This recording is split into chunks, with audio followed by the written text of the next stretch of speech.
All right, we're here for chapter 8, picking up right where we left off. Hope you guys had a great weekend. Hope everyone's doing well, enjoying whatever they can in this summer of madness. This chapter is going to talk about cognition, thinking, language, and intelligence. So a lot of really fun things. I hope you guys enjoy exploring the chapter and kind of thinking about some of these concepts. Again, always reach out if you have questions or concerns or any thoughts or anything like that. So thinking and concepts. Psychologists who study cognition, which we've talked about in the past, cognitive neuroscience is kind of the latest emerging model of psychology that more modern sciences have added a lot of hard science or focus on biology and physiology and neurology and different brain subjects. So they focus on the mental activities associated with thinking, knowing, remembering, and communicating. And those concepts are largely what our brains, our bodies, and our world function under. Those are 4 big domains for us as humans. So one of these activities is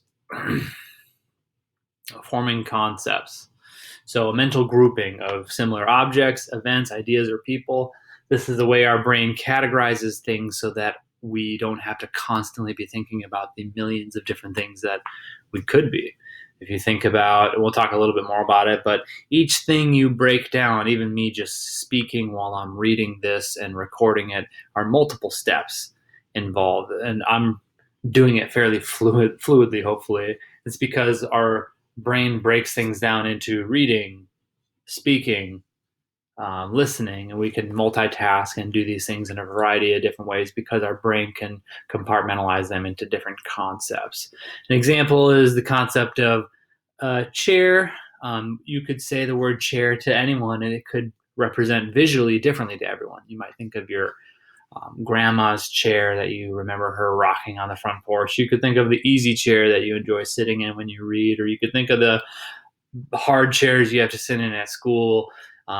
Each of these shares a different concept, but it's the same thing we're thinking about.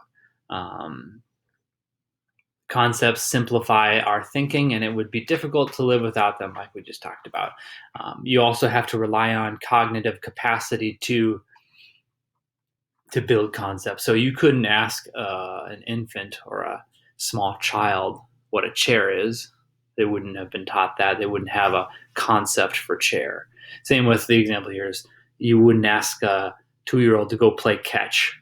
A ball and throwing and all those things haven't been taught, haven't registered. They don't have the physical capacity even to engage in such an activity. So development, cognitive capacity, language, culture, a lot of things play into developing these concepts that our brain uses to simplify things. A prototype is a mental image, kind of like we talked about with the chair, that is used to best build an example for this category. So in this pictures below, you see images of birds. One is slightly different from the other. The blue jay on the right probably registers as more birdie than the one on the left of the penguin. You probably think of feathers, and you think of flight, and you think of a bird you've seen in your neighborhood or growing up, or more likely than a penguin. And so this is something closer to your prototype with the concept of bird. But if I was to show you a picture of the penguin, you wouldn't deny, hopefully you know that a penguin is a bird. You wouldn't deny that it's a bird, but it's not going to be on the top of the list when I asked you, give me 10 birds, or give me 2 birds. You would probably think of penguin. And so our concepts are built on prototypes, which are largely determined by the things around us and the things we're taught in our immediate culture, in our communities, in our families, and in our personal lives. A lot of that dictates or controls how we perceive things. Another important concept in this chapter is that of problem solving. Some important definitions for you guys, and they're on page 223. We'll walk through a few of these.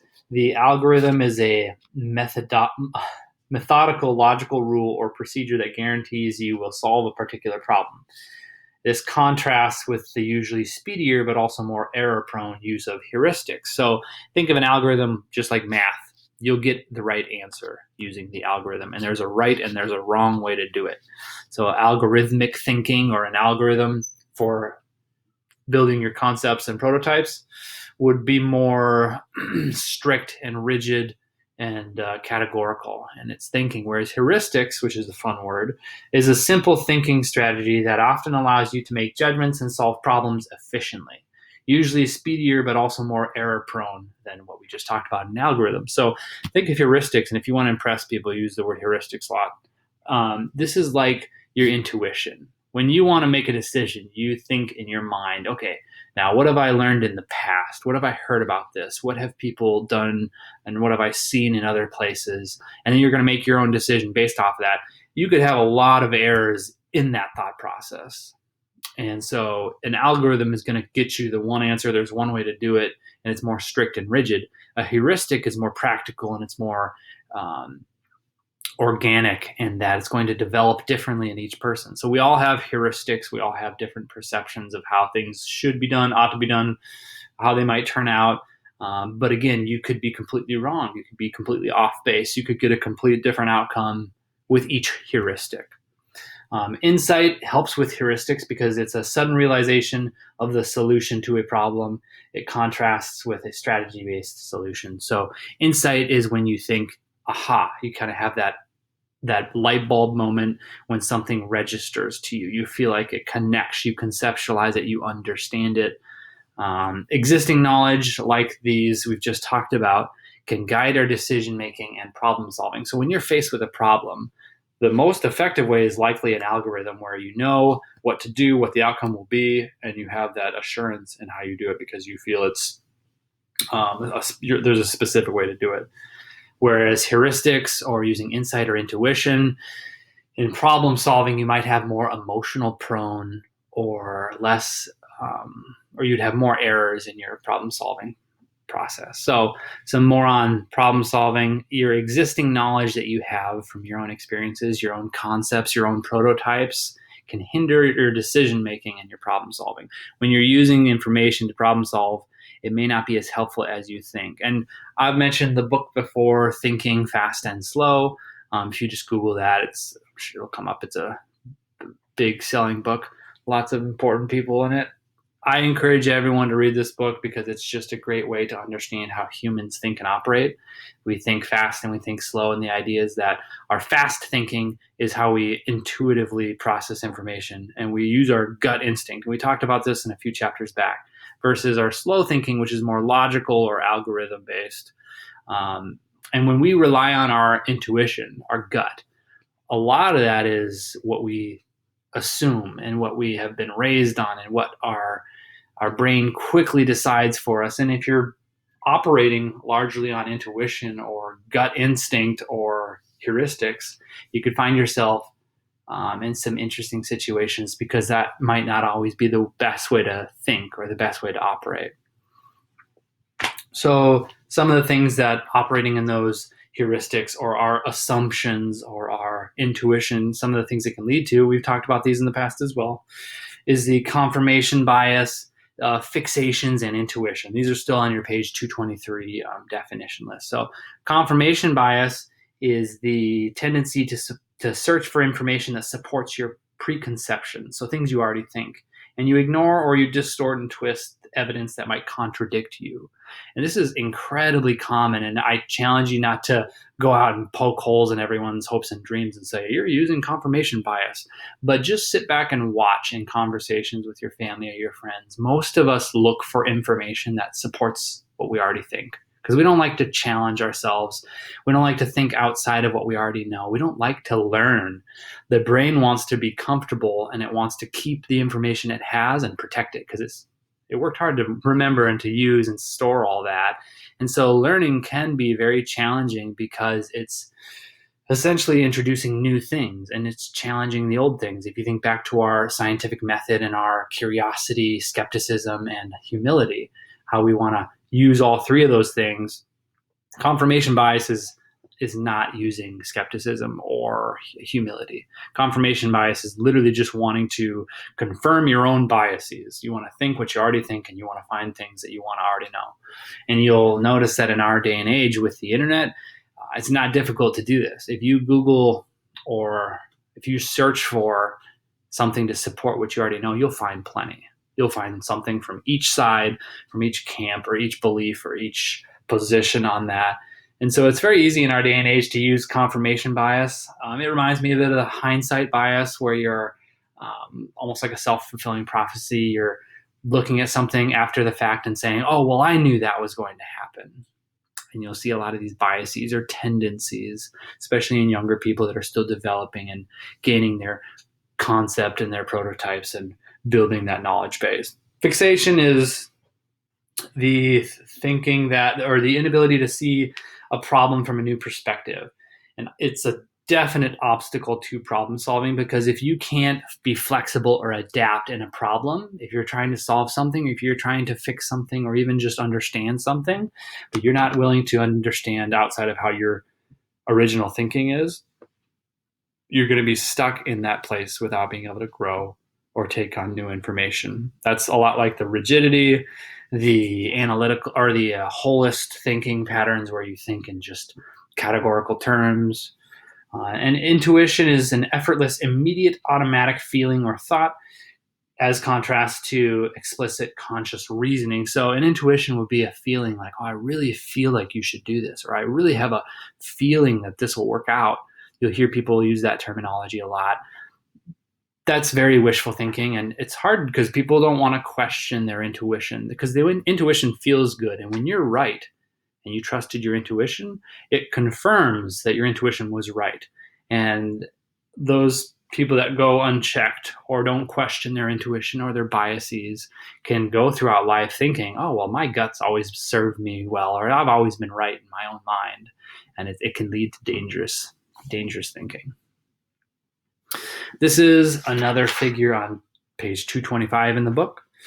And it talks about some of these biases and how it can lead to bigger problems when you're trying to problem solve, especially when there's fear involved. So one of the great examples, and this is a challenging example, it's a sensitive topic, and it's scary to think about this, but previously 65,249 people died in the US in car or light truck accidents. That's a lot of people. That implies that car accidents are common and they can lead to injury or death. Meanwhile, 0 people had died on scheduled airline flights. This is up until 2010. And when 9/11 occurred with the Twin Towers and the terrorist attack and that wild incident on that day, that broke people and made them feel fearful about flying. I mean, flying has never been the same since. I remember when I was young and we would go pick family or friends up from the airport, you could walk anywhere in the airport. You could go all the way up, no security, no checks, no metal detectors, nothing to put your bag through necessarily. They had some precautions, but where I'm from in the Midwest, you could walk all the way up to where you board the plane, and you could hug your family and say goodbye to them there. And you could walk up on the other side when they're landing, and they could come right off the plane and hug their family, or come out and say hi immediately. And if you've flown or if you've been to an airport in the last 10 years, it's very different. A lot of procedures and a lot of waiting and a lot of lines. So what this incident did on 9/11 is it made people fear flying. And so to control their fear of flying, people decided, oh, well, we should drive because that's got to be safer. But more people driving increases the risk of people getting into car accidents, because there's more cars on the road. Probability ensures that more people will get into more accidents, which could lead to more injuries or death. So in fact, driving instead of flying increases your risk exponentially. It's not even comparable to flying. And the one-time incident that 9/11 occurred, there's never been an incident like that. There's rarely been incidents of unexplained flying phenomenons. There's been some, again, wild accidents and things like that. But the intuition or the heuristic for controlling this is flying is terrifying. 9/11 just happened, so I'm going to drive because when I'm driving the car, I'm in control. But you are prone to so much more danger and in harm's way if you're going to choose to drive compared to flying. And that's just one of the examples, and it walks you through that on this image here. And that's kind of what this these biases and these heuristics and intuition can lead to is that we want to be in control and we want to feel a certain way. So when you're driving the car, your hands are on the steering wheel, your foot's on the gas pedal, your family's right behind you. You didn't go through a building and go into a line and go through a metal detector to get into your own car. So you feel safer because you have that control. Whereas on a plane, it's unfamiliar. You're surrounded by strangers. You had to go through all these procedures to get there. But again, the safety factor is much higher on an airplane. Not to make you guys scared of flying or driving, but this is just an effective example of how people think, and it's not always an effective way to think. Another more relevant topic is school shootings in the history of the United States. School shootings has gone down a ton. It's been a lot less in the last 20 years than there were in the past 50, 60 years. But you don't think that when all you hear on the news is when a school shooting or something of that nature happens. It overwhelms social media. So it's amplified in our minds and it's thrown at us, and it's very vivid how it's portrayed with how technology advanced, whereas the real statistics and the numbers have changed drastically. And it doesn't undermine the severity and how serious of an issue it is, but it does make you think about critical thinking and being skeptical and curious and humble, all those things within, what we talked about in that first chapter. When you're faced with information, I encourage you guys to always look into it, always search for details and more facts and statistics to support your decisions. There's a bunch of other examples here that are fun for you guys to go through also. So coming out of, we're talking about cognition, learning, and problem solving. Language kind of seems out of left field, but language is imperative for everything we do, because what you're doing right now is you're in a class and you're learning and you're reading out of a book and you're listening to me and you're talking to hopefully people around you about this. And all of that is built on the premise of language, which is our spoken, written, or signed words and the ways we meaningfully combine them. In language development, you can think about how many words you learn between birth and then high school, wherever you're at, if you're a freshman or a sophomore or whatever grade. It's an incredible process of learning, and how much you learn in this amount of time relies on a number of different things. But we're more prone to that when you can think about the plasticity of the brain when we talked about the cognitive neuroscience. We're more prone to learning and adapting and using this information when we're younger, and our brains are fresh and they're more plastic and they're more moldable. There's some interesting research on acquiring a second language when you're an adult. It's much harder, much more difficult for the brain than a young child learning two languages at the same time. I'm always very jealous of people that are bilingual, if not more. I've studied multiple languages and I suck at all of them, and it's really hard for me to build a new language because I know English very well, but as you get older, it's hard to. So learn those things now if you can. The types of communication they talk about is receptive and productive language. There is probably a lot more. Speech pathologists are practitioners in schools that I work with as a school psychologist, and they will talk to you about receptive and expressive communication and pragmatic language, social language, and a lot of different components to it. But receptive language is essentially how you receive information, how well you can understand. Productive language is how you can use it to communicate effectively, to get points across, and to complete tasks. So how do we learn language? And there's a lot more in the chapters. I encourage you guys to review this stuff, but there's a lot of languages out in the world that have evolved or developed. There's over 6,000 at least languages, and I think there's a lot more than that. Each are structurally very diverse. So some of them share basic elements. We call this universal grammar. So grammar is kind of that structural component to language, how we use it with what rules so that it can have some guidance. All human languages have nouns, people, place, or things, verbs, which is active or action, and then adjectives to describe as the basic building blocks to any language. We need those things.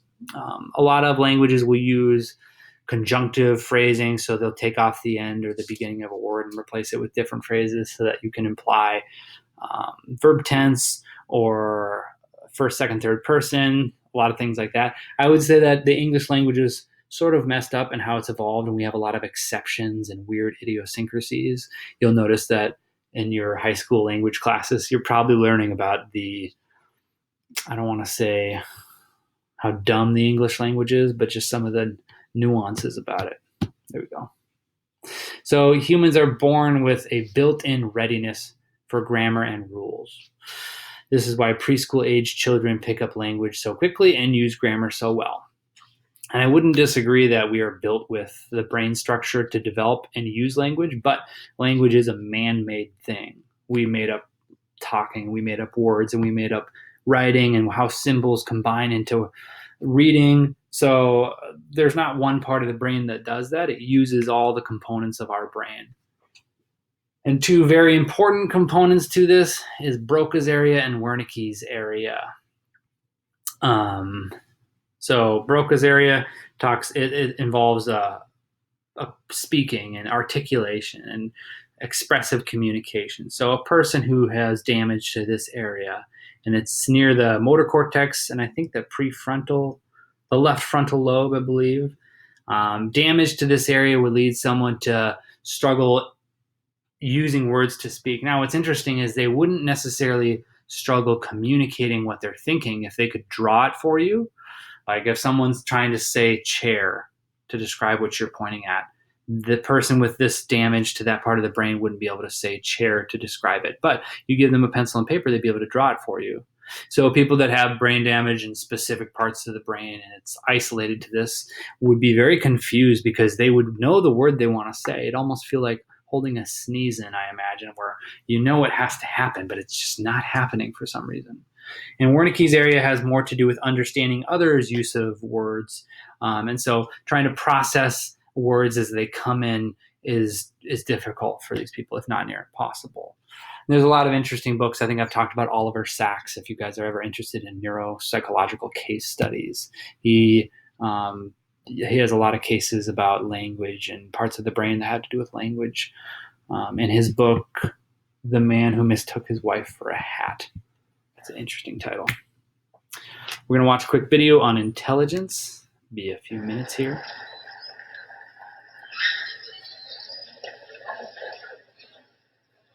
Is this my imagination? Oh, come on.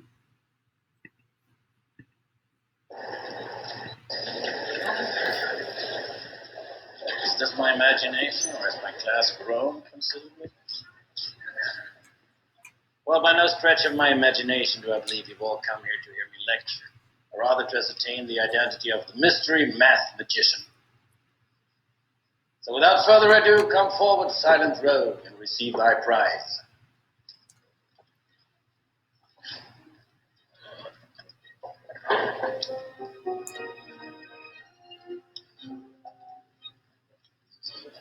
Well, I'm sorry to disappoint my spectators, but it seems there will be no unmasking here today.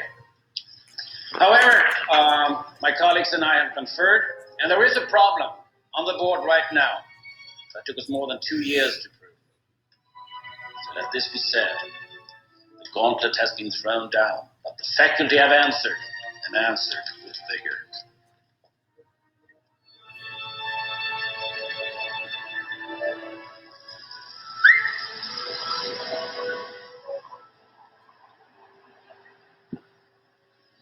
Hey, where's your Raymond? Let's wait.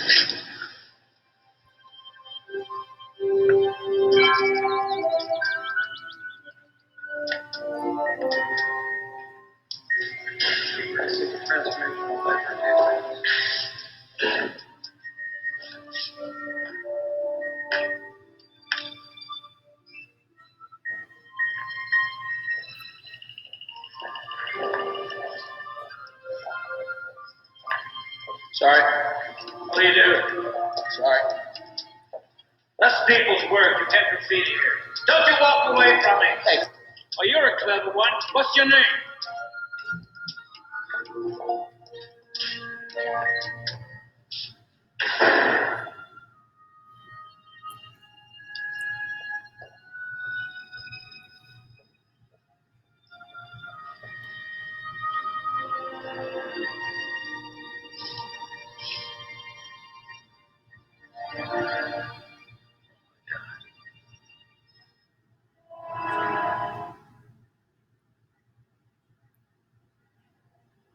That's right.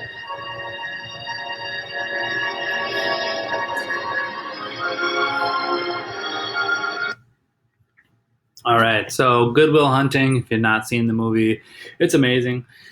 Matt Damon's, and this doesn't spoil anything from it, but he's a custodian at a Ivy League school, and they put these impossible math problems on the chalkboards that the professors can't even solve, and he solves them without any formal education. He's a kid that grew up in poverty and gets in fights, goes to jail back and forth. He's in a foster care system, and he's what we would call a savant, or he's just super, super smart.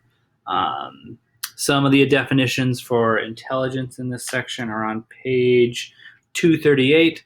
And it's hard to talk about intelligence because it's a big topic to squeeze into even a book. So we'll touch on some of the things that I think are important, but just know there's a lot more that goes into this, obviously. So intelligence is the ability to learn from experience, to solve problems, and use knowledge to adapt to new situations. General intelligence, and you'll see in the book in parentheses the letter G. So over there on the left-hand side, there's the section about Charles Spearman, and he developed the idea, and this has been a consistent idea in study of intelligence, that there's a single way to measure it. So you could quantify it, have a metric system, kind of how you would measure how much you weigh, or how tall you are, or how fast a car is going. The idea was that you'd be able to use a similar number system to show off, or to show how intelligent someone is or is not. And that's the general intelligence theory. A general intelligence factor that, according to Spearman and others, underlies specific mental abilities and capacities, and is therefore measured by tasks on an intelligence test. The savant syndrome is a condition in which a person otherwise limited in mental ability has an exceptional specific skill, such as computation or drawing. Usually a savant is compensating in their intelligence where they might be lacking in other areas. So most savants you'll see have a disability in some other capacity. A lot of like it was after Rain Man, another movie from I think the 80s or 90s with Tom Cruise, Dustin Hoffman. He has a savant memory, and that kind of woke society up to looking for people that have these abilities and putting them on TV. So a lot of people you'll find on YouTube or on TV have autism or another developmental or intellectual disability that impacts them, but they have this unique ability to remember crazy things, or to be able to see something and tell you exactly how many windows there are in a building, or be able to draw it from memory. A lot of interesting things. So moving on, Sternberg developed 3 kind of general terms for intelligence types. There's the analytical intelligence, which is school smarts, traditional academic problem solving. Creative intelligence, which is more trailblazing smarts or street smarts. This is the ability to trailblazing smarts, the ability to adapt to new situations and generate novel ideas. And then practical intelligence would be your street smarts, able to handle everyday tasks that may be poorly defined with multiple solutions. You think on your feet, come up with solutions and stuff like that. So what I do, or what I've done in the past, I focus more on clinical mental health now, but I was trained as a school psychologist, which a lot of what a school psychologist does in schools is administers cognitive tests, where I sit down with a student and they take a long time, hours to administer, and you do different sections, and you usually you measure things like working short-term memory. So if I give you a list of numbers, how well can you repeat them back to me? Or if I give you new information and you have to memorize it steadily and progressively, your long-term memory, can you deliver it to me minutes later or at the end of the test, and gradually pick up on things? And then there's shapes and puzzles to use visual processing or visual acuity, and then using phonological blending. So can you combine sounds in your mind, and some of the skills we use in reading, processing speed, how quickly can you operate on some of these activities? So there's a bunch of different, they're called domains or composites, and how these tests work, however effective they are, is you take each of these composites, you combine them together, and you get the intelligence quotient, which is the IQ. And it's just a number that is supposed to be an indicator of someone's cognitive abilities. But what we've learned is cognitive tests develop over time. Cognitive tests are not super good at doing much. They're very important to some people, and for measuring purposes and research, and for people that have very specific disabilities, they can be helpful in helping them identify strengths and weaknesses. But these tests have a history of being relied on very heavily. And the book talks about Alfred Binet. The Stanford Binet is an IQ test that's been used since the 50s, I believe. And it's gone through a pretty brutal history. If you're interested in studying special education history or history of cognitive assessment, they essentially used it as a tool for determining where soldiers would be placed in the army. So you took a test. If you were high on the test, you would be a medic or you'd be a captain. If you were low on the test, you would load bombs or you would do frontline duties and you were expendable. So it kind of has a unfortunate history where it's used to separate people and to determine their worth in a lot of ways. And then as it gradually evolved, it was used in Staten Island to determine if immigrants were intelligent, essentially, enough to come into America. And they were pretty culturally insensitive. So they would ask very culturally specific questions. Like, if you went to a restaurant, would you wear this hat, a ball cap, or this hat, a fedora or a top hat? And someone from a different country would have no idea potentially which one is used for which. So cognitive tests, that's just my little rant. They kind of have a ominous dark history that's filled with racism and some other unfortunate events, like a lot of things in psychology and education. They don't always come out of the best of circumstances. If you're interested in reading more, there's a great book called The Mismeasure of Man, and it talks about how we've tried to measure intelligence throughout history. And just an interesting anecdote, one of the initial ways was you would take skulls after someone's passed, and a lot of times they would dig up grave sites and they'd poke a hole in the skull and they'd fill it with little beads, and they had measured out how many beads were in like a vial, and they would see how big a skull was, because the bigger your brain, the more smarter you must have been. And people would actually pay scientists, hey, dig up my grandfather's grave, measure his brain, and tell me that I had a big brain, or my ancestors have big brains, and that implied that you were of higher status, or you had more intelligence in your gene pool. So some interesting, crazy stuff has come out of cognitive testing.